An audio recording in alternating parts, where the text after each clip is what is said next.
अध्याय 9 शहरी क्षेत्रों में आजीविका। इस पाठ का अभी हम लोग अभ्यास करेंगे।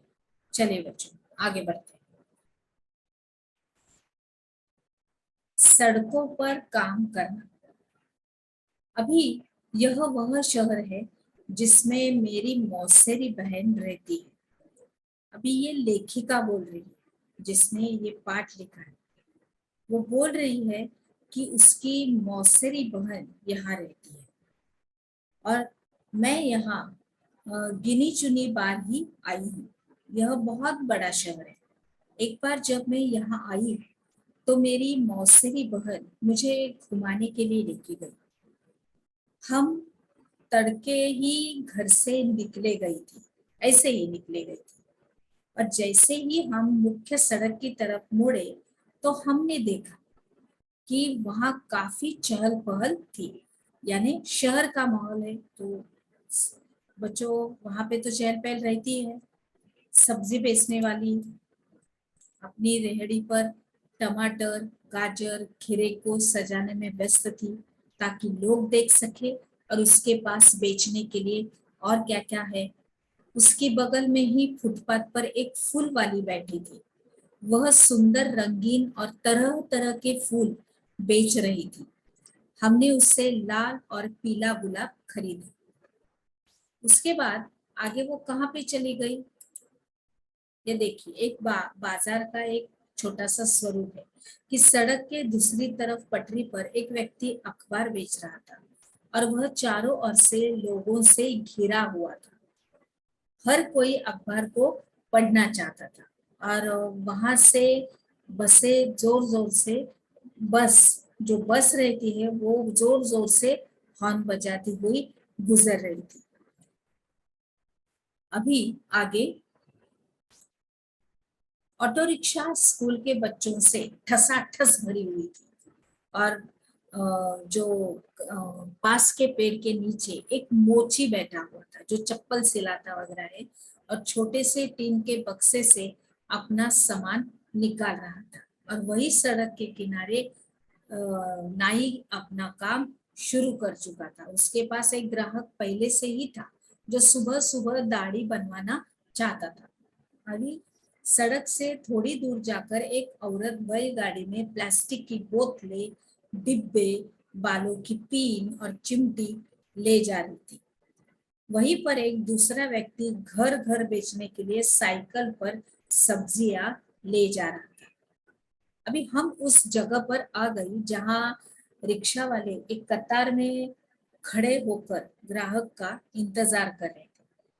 हमने एक को बाजार जाने के लिए तय किया। बाजार वहां से 2 किलोमीटर दूर पर था। आगे बढ़ते हैं। अभी बच्चू मांझी की तरह ही शहर में कई सारे लोग सड़कों पर काम करते हैं। वे चीजें बेचते हैं, उनकी मरम्मत करते हैं या तो फिर कोई सेवा देते हैं। अभी ये स्वयं रोजगार में लगे हैं जैसे कि मोची है, नाई है, वगैरह वगैरह। उनको कोई दूसरा व्यक्ति रोजगार नहीं देता है, इसलिए उन्हें अपना काम खुद ही संभालना पड़ता है।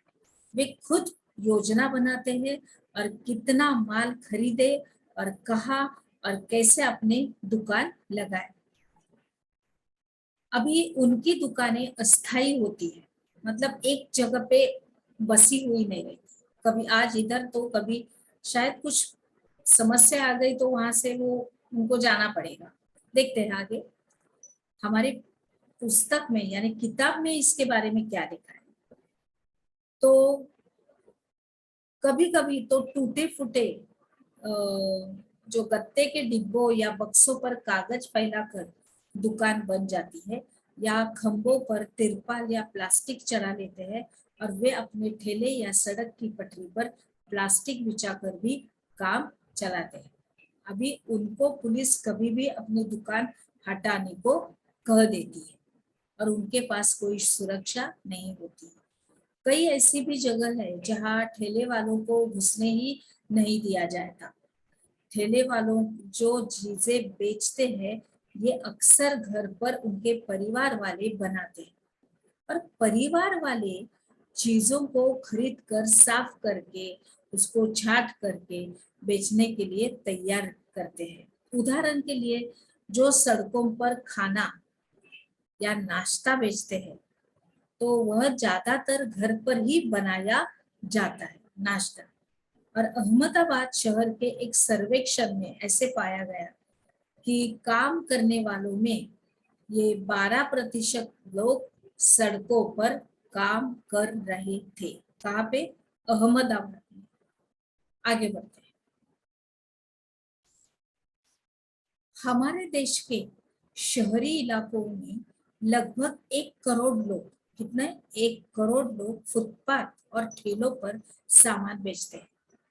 और अभी हाल फिलहाल तक गलियों और फुटपाथ पर इस काम को यातायात और पैदल चलाने वाले लोगों के लिए एक रुकावट की तरह देखा जाता था।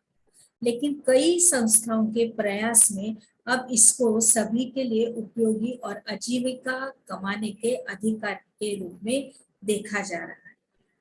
अभी सरकार भी इस कानून को बदलने पर विचार कर रही है, जिनसे उन पर प्रतिबंध लगा हुआ था। कानून में बदलाव आने से उनके पास काम करने की क्या होती है, जगह होगी और यातायात, लोगों का आवागमन भी सहज रूप से हो पाएगा।